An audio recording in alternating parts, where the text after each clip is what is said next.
Mga kababayan, nauunawaan ko ang galit at pagkadismaya ninyo.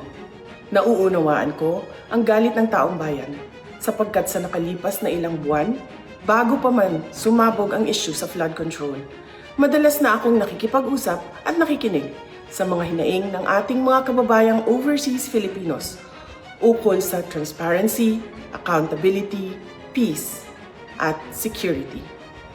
Nauunawaan ko ang galit ng taong bayan dahil nasaksihan ko mismo kung paano minanipula ng House of Representatives ang budget ng Department of Education.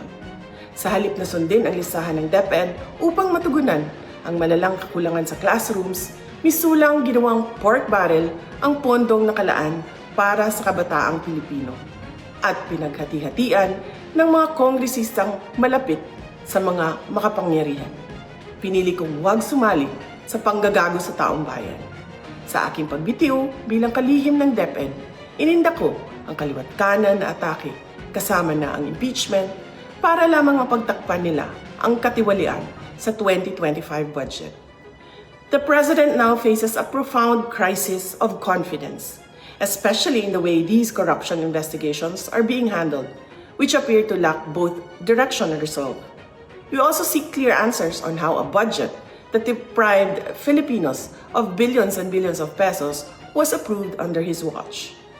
Kaisa ako ng milyong-milyong Pilipinong nadismaya at nandidiri sa pamahalaang lulong sa insekuridad at walang kabusugang kasakiman.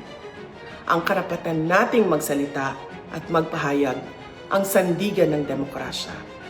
Dapat itong pakinggan ng pamahalaan, hindi para isang tabi at baliwalain lamang. We Filipinos deserve better. Shukran.